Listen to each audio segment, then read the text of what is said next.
All right, welcome back for a totally sane, rational, completely normal, mostly unbiased, and totally unbothered update show. Everything that happened in CrossFit this last week, at least everything that I want to talk about, the main thing being the French Throwdown. And how about the Juice Monkey who just took a game spot after basically getting caught, but not getting caught, but getting caught. We all know the guy does steroids like 99.9%. And now he is headed to the games. We got that going on as well as the rest of the stuff that happened at the French Throwdown. In Dave Castro's athlete interviews, he gave a very specific answer as to what is going to be different about the games this year. And I think it's going to totally change the leaderboard. I want to talk about that and Syndicate a little bit as well. All right. Look down below because something like 80% of the people who watch my videos repeatedly are not subscribed. And we know statistically that people who are non-committal aren't as successful at life. So if you want to change that, you can start today by committing. So look below, and if you aren't, please hit subscribe. Appreciate you guys. With French Throwdown, it appears that Mayhem helped with the programming. Here's the thing. Not a programmer, except to spot really obvious things like when you've got 5 events and you have no cardio, no long event, no run, or you replace a run with a freaking stepper machine. It's legit like a damper 15. It's like doing lat pull downs. It was not even like a skier. Those things anybody can spot, like we saw happened at Legends. So I'm not claiming to be a programmer, but it seems these workouts were well-rounded, and we did have an endurance event that I liked on day 1. Day 1 was 1 event, day 2 was 2 events, and day 3 was 2 events, one of them being a 2-parter, a heavy lift or heavy 5-by lift, and a quick handstand walk workout. So on paper, I think it looks really good, and I like that you had to clean the front squat as well, right? Like for me, my clean is going to limit my front squat. For some people, it may be the case. Maybe not as much so for a 5-rep max, but I like that they had to clean it. And I like the fact that it's only worth half the points, that it was half an event, even particularly so when you're doing a 1-rep max. But even in this case, unless you're having 10 to 12 events like you do at the CrossFit Games, say you're having 5 or 6 events, if you have a max lift, that's going to be weighted really, really heavily, particularly like they do it at the WFP. That's going to be weighted very heavily. I much prefer it paired with something else at the end of a workout or something like that, like we have here. So I liked that a lot. But here's the thing, even though it was good on paper and it seemed balanced and better than other semifinals, it wasn't necessarily that exciting to watch, in my opinion. And I don't just think that that's the programming. It could have been the broadcast, the athletes, the races. I think it had something to do with the workouts. But for whatever reason, I just wasn't as into it. And look, we started off with Mayhem, and I was super into Mayhem. It's not always going to be like that. And I didn't watch the entire thing.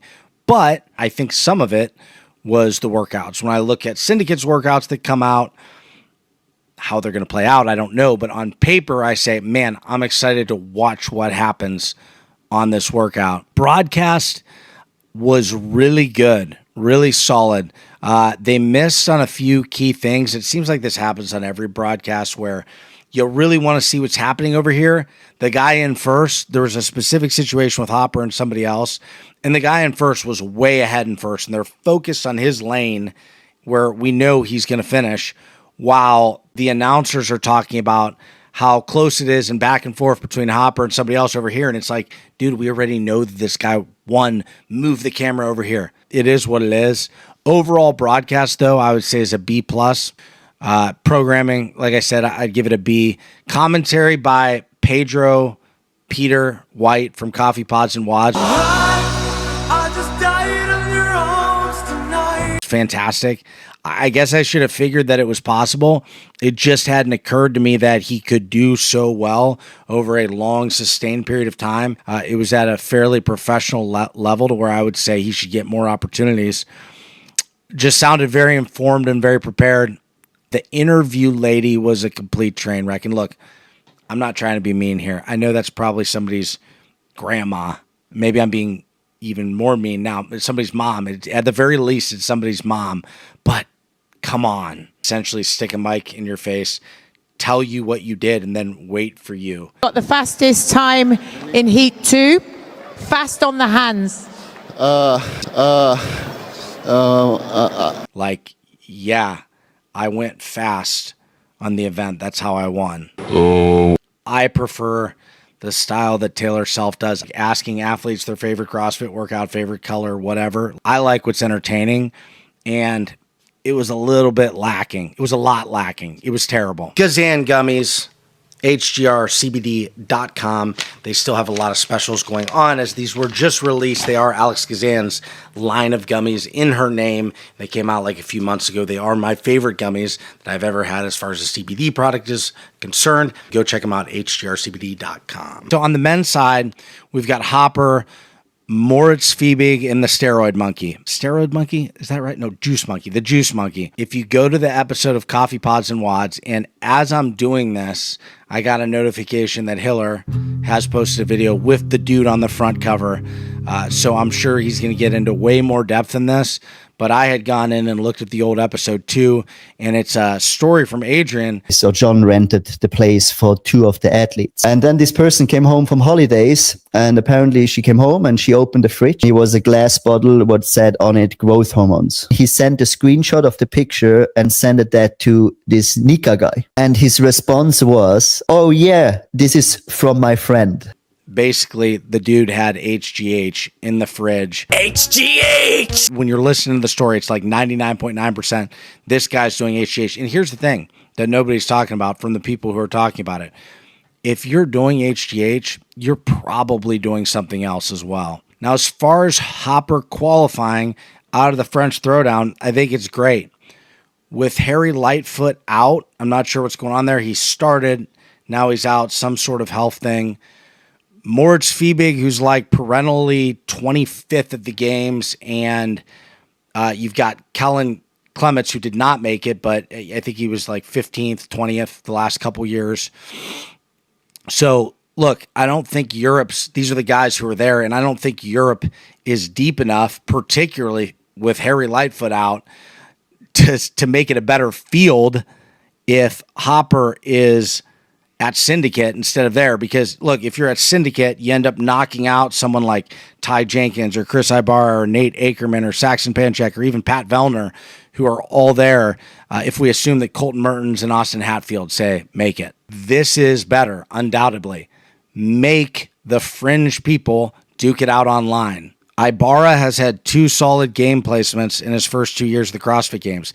Ty Jenkins was 15th as a rookie. Nate Ackerman's potential is still untapped. Who freaking knows how good he can be? So make the other people battle it out online. There are actually more solid athletes, I think, in Australia, where Justin is going and will be next week. And frankly, the best field might have come if Justin came to French as well. Now, he probably didn't know Harry Lightfoot was going to end up being out. But if we had Jason and Justin and Moritz and the Juice Monkey would have been out. So on the women's side, we've got Amy Kringle and Miriam Von Rohr, who both look great all weekend. Not surprising. I'm huge on Miriam. I've been talking about her for like the last year. Foliano was battling some others for the last spot. She ended up coming away with it, and Claudia Gluck and Lucy McGonigal just missed. I think Reese Littlewood was 8th. Look, Kringle does seem to be getting better and better. We see her at the WFP. We see her here. And while I don't have her on my podium at the games, it does seem like she's potentially a threat for it. Maybe programming dependent, I'm not sure. Von Rohr, however, I have said multiple times, is being overlooked, and she still is.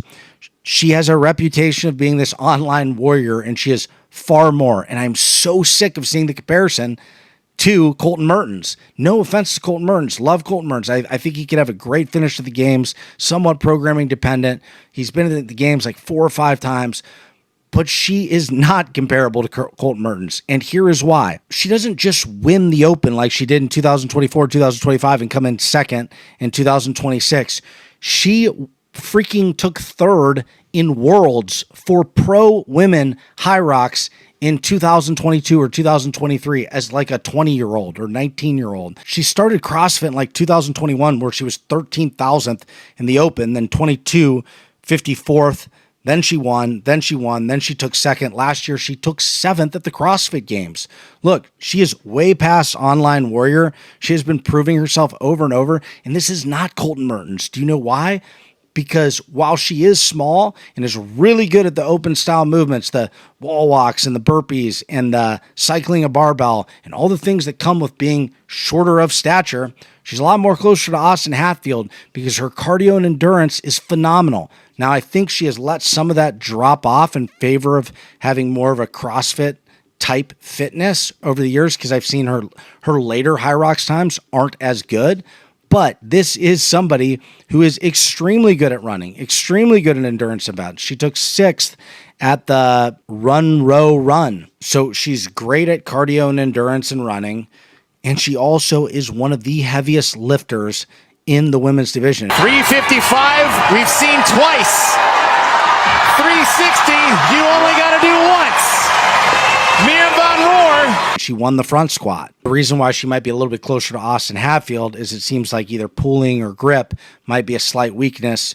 She was a lot slower on the rope climbs and had an event get away from her where she took seventh or whatnot on that event because of the rope climbs. She is a legitimate podium threat, and I've been saying it. She's still only 23 or 24, and at some point when I do my predictions, she will probably be in it because I want to make picks that aren't obvious. It's easy to say that Lucy Campbell and Emma Lawson are going to come in 1-2 or something like that.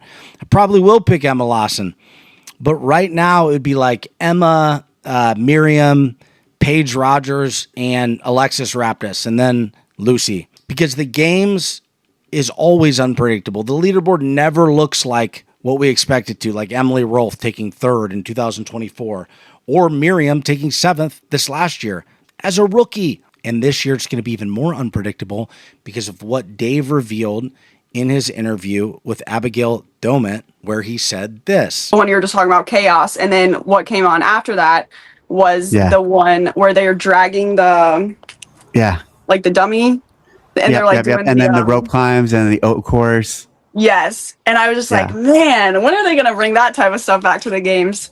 But yes, yeah, exactly. Like the last few years have been pretty conventional and just straightforwardness, pure CrossFit. Even last year was pretty much the big talk that I was leading with was just to return to the basics. And I think we accomplished that.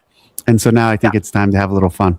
And that's interesting because if we get away from the machines and the indoor stuff and all the standard straightforward stuff, 21, 15, 9, thrusters and burpees and snatches and toes to bar and bar muscle ups, we're going to do all that. But if we get away from the straightforward stuff that I've known since I started attending the games in 24 and 25, and we get new implements, we get to go outside, outdoor stuff, unknown, unknowable, chaos, freaking canoes and bikes, not eco bikes, like Schwinn bicycles. And we get back to using some of the most classic, famous games workouts, hopefully updated and made heavier, whatever we need to do for the evolving field that is much stronger and much fitter now, then it's going to change what we've been seeing the last few years on the leaderboard, I think. Who is going to respond well to having the more controlled environment stripped away?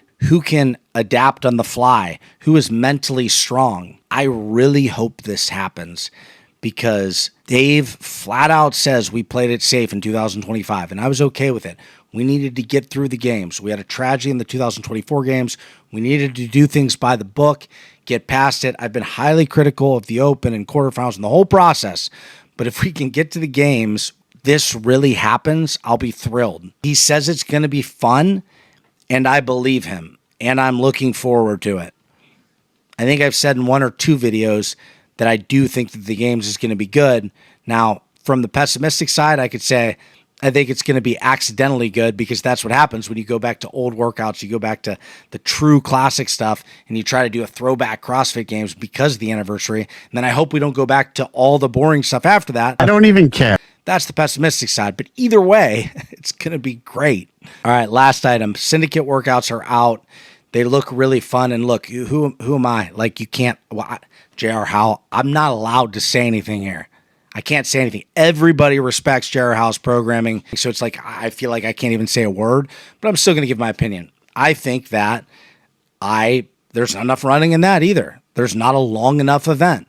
The longest event is like 400 meter runs, and I can't remember some other stuff, but it's less than 20 minutes. However, at least in this case, JR did give an explanation, and I can't remember what show it was on, but he said there was a choice to be had. Now, it almost sounded like he was being limited somehow.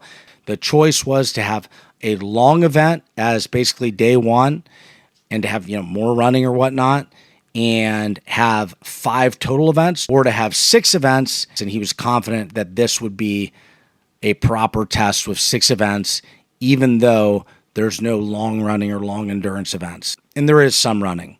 I love that the finisher doesn't have lunging. For once, everybody is lunging. It's 49 toes to bar and 7 overhead squats. Oh, by the way, of course, French Throwdown's final event ended with a lunge. So look, it's going to be great. That workout is going to be wild. I have no idea. I've talked to a few athletes and I have no idea what's going to happen. Like, are they going to go unbroken on the toes to bar or try to and blow up?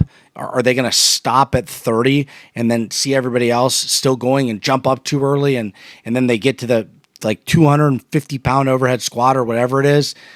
You got to snatch it and then you got to do it 7 times and they're just going to buckle underneath them and turn into a big bloody pile of goo? Or are they going to hang on? And that's what you had to do. And you just sort of die afterwards, but you won it. You won it because you went for it. You went unbroken on the toes to bar, and somehow you barely made it through on the overhead squat. The good news is they'll have time to test it. Will they test the whole events? I don't know. Some people it messes with their head. Other people will probably test it. Awesome finishing workout. Love the workouts in general. And I will be there at Syndicate. That and NorCal will be the same weekend. It's going to be crazy.